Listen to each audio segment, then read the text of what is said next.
Here I have LG K40 and let me show you how to block number on the following device.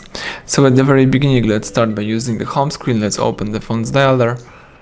Let's use here more key and select call settings.